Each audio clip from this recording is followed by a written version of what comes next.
नमस्कार दोस्तों, ट्रिकी गुरु अमित गुप्ता के YouTube चैनल पे आज आपका फिर से स्वागत है। दोस्तों, आज हम संधि के कुछ अति महत्वपूर्ण प्रश्नों को बहुविकल्पीय रूप में देखेंगे जो कि विभिन्न प्रतियोगी परीक्षाओं में पूछे गए हैं और आगामी परीक्षाओं के लिए भी अत्यंत महत्वपूर्ण साबित होंगे।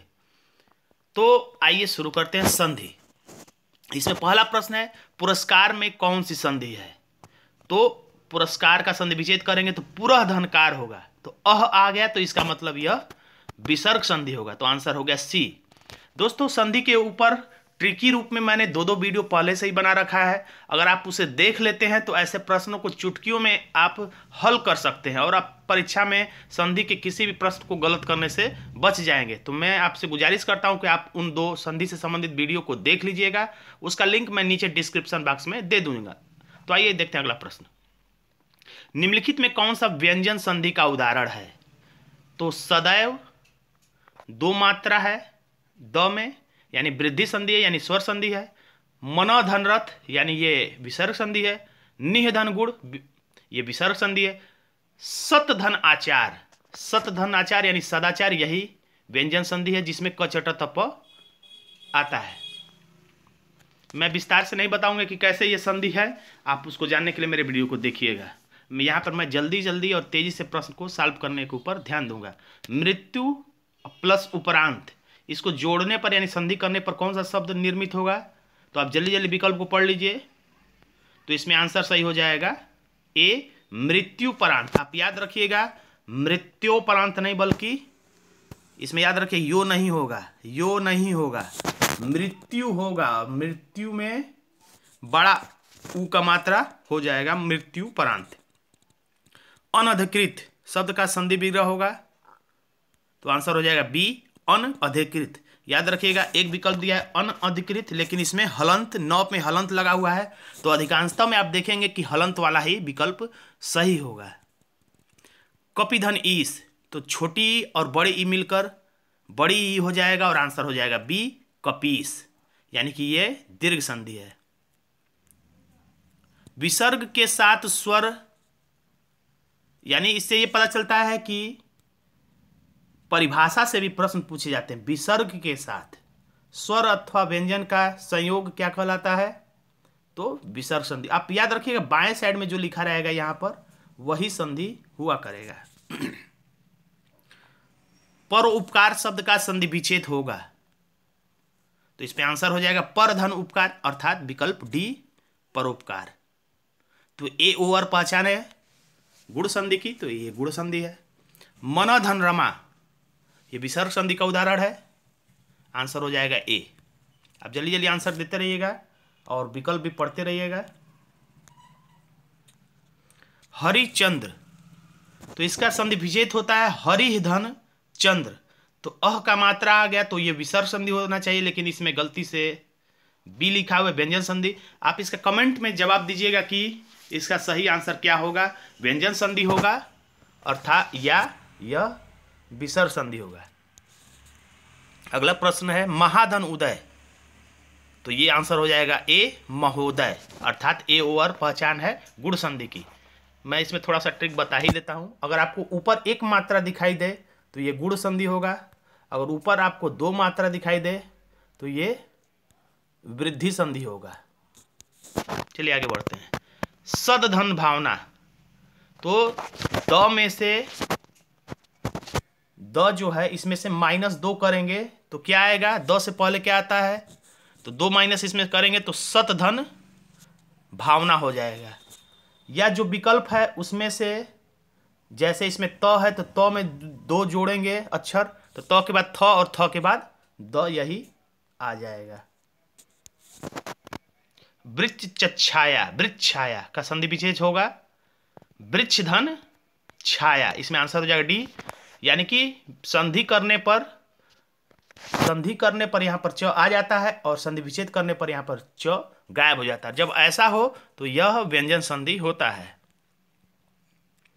भानुदय, तो भानुदय में यहां पर बड़ा ऊ का मात्रा है, तो छोटा ऊ और छोटा ऊ हो जाएगा, तो बड़ा ऊ बनेगा, यानी कि ये दीर्घ स्वर संधि का उदाहरण है, आंसर हो जाएगा ए। निर्गुण, निह धन गुण, तो आंसर हो जाएगा सी। और ये विसर्ग संधि का उदाहरण है, मैं ये भी बताते चल रहा हूँ ताकि अगर संधि शब्द देकर संधि पूछे कि कौन सी है तो आपका आंसर सही हो सके। किस शब्द में गुण संधि है? तो मैंने बताया था एक मात्रा दिखाई दे तो गुण संधि। तो एक मात्रा वाला विकल्प कौन सा है? इसमें तो कोई मात्रा नहीं दिख रहा है, न एक न दो, तो ये नहीं। इसमें भी एक मात्रा न दो मात्रा, इसमें तो दो मात्रा दिखा रहे हैं, वृद्धि संधि। भारतेंदु में एक मात्रा, एक हैंड दिखाई दे रहा है, इसलिए यही गुण संधि होगा। एक हैंड दिखाई दे गुण संधि, दो हैंड दिखाई दे दीर्घ वृद्धि संधि होगा। तो इस सब चीज़ों को मैंने अपने वीडियो में बहुत विस्तार से बताया, उस वीडियो को जरूर आप एक बार देखिएगा। जगन्नाथ किस संधि का उदाहरण है? जगत धननाथ, तो न के जगह पे तो आ जाएगा, जगत धननाथ, अर्थात यह व्यंजन संधि का उदाहरण है। क चट त प आ जाए तोड़ने पर इनमें से कोई एक, तो वो व्यंजन संधि का उदाहरण होता है। पवन का संधि विच्छेद होगा पोधनन। तो इसमें कुछ है, अयादि संधि में कुछ ही है, आप 20-25 आप उसे रट लीजिए।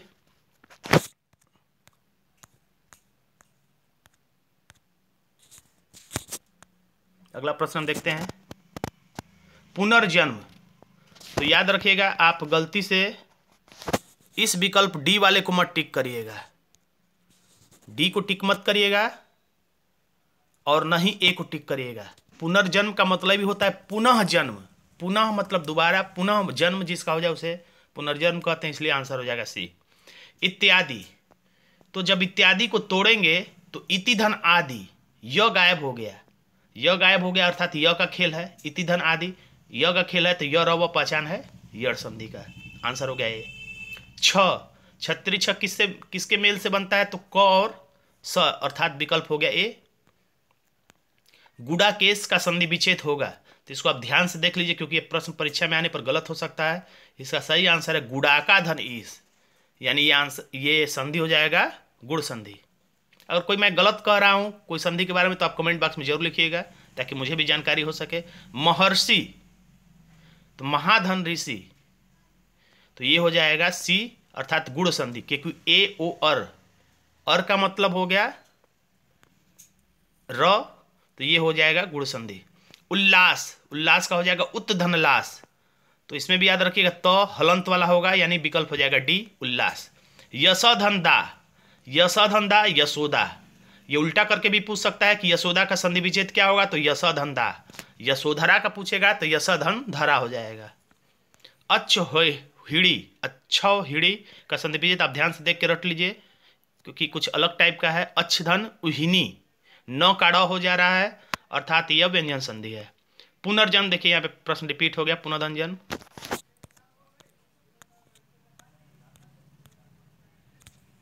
अगला प्रश्न है चंद्रोदय।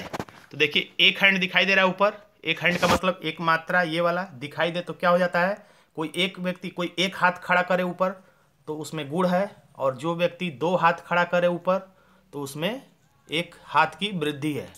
तो एक हाथ दिखाई दे रहा है इसलिए ये गुण संधि होगा, विकल्प हो गया डी।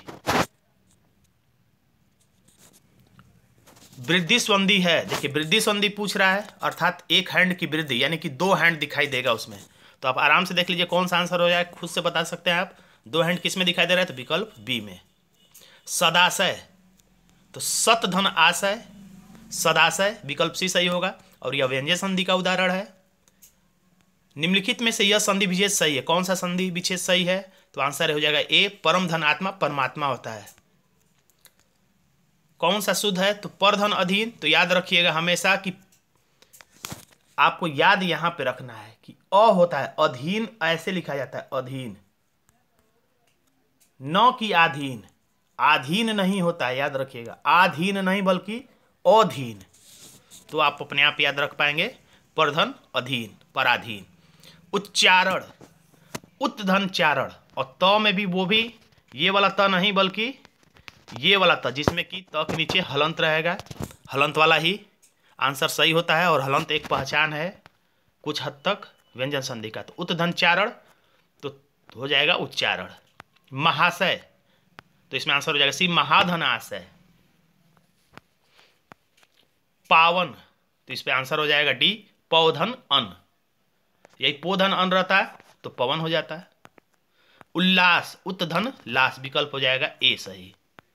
यड़ संधि कौन सी है, तो यर व पहचान है, यड़ संधि का। यदि धन अपि तो यद्यपि हो जाएगा, यही यड़ संधि की पहचान है। वृद्धि स्वर संधि कौन सी है? तो दो हैंड किस में दिखाई दे रहा है, वही वृद्धि संधि होगा। तो विकल्प डी में दो हैंड दिखाई दे रहा है, यहाँ पर दो हैंड में इसको बोल रहा हूँ जो दो मात्रा है, तो यही वृद्धि संधि होना चाहिए। तो डी आंसर हो जाएगा। अगला प्रश्न देखते हैं हम।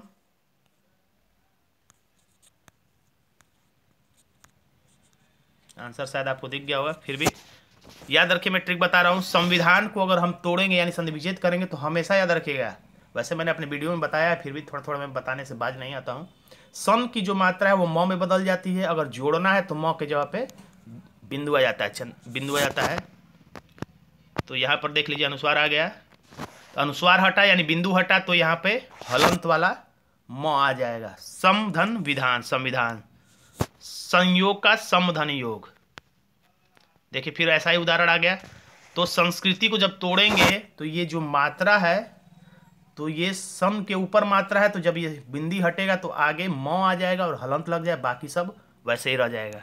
तो आंसर हमारा हो जाएगा बी, समधन कृति, संस्कृति, ये हट जाएगा।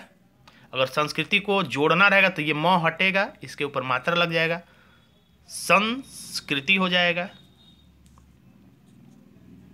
अगला प्रश्न देखते हैं।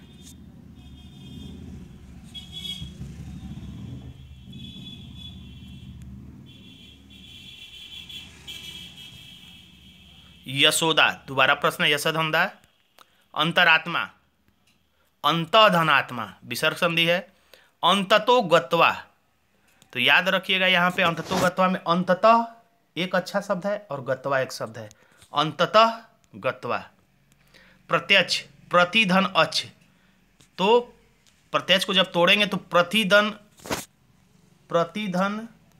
अच्छ हो जाएगा, अर्थात इसमें से य गायब हो गया, ये य इसमें से गायब हो गया, यानी य का खेल है, अर्थात ये यड़ संधि है।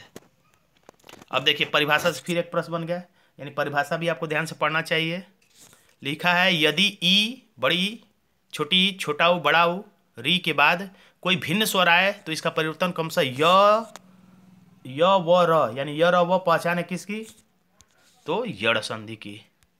मनोविज्ञान में कौन सी संधि है? तो पहले इसको तोड़ेंगे तो कंफर्म होगा, मनः धन विज्ञान, अर्थात यह विसर्ग संधि, जिसमें भी अह आ जाए यानी विसर्ग आ जाए तो वह पहचान है विसर्ग संधि की। इत्यादि, तो इति धन आदि की संधि विच्छेद है, बहुत चर्चित और इंपॉर्टेंट है, इसे आप याद रखिए हमेशा। इति धन आदि, दोनों में छोटी छोटी का मात्रा है। तेजोमय, तेज धन मय। तो दोस्तों अगर आपको मेरा यह वीडियो पसंद आया है तो मेरे वीडियो को लाइक करिएगा, मेरे चैनल को सब्सक्राइब करिएगा और इसे अपने दोस्तों में शेयर करिएगा, और कमेंट बॉक्स में अगर कोई प्रश्न गलत हो तो जरूर लिखिएगा। धन्यवाद दोस्तों।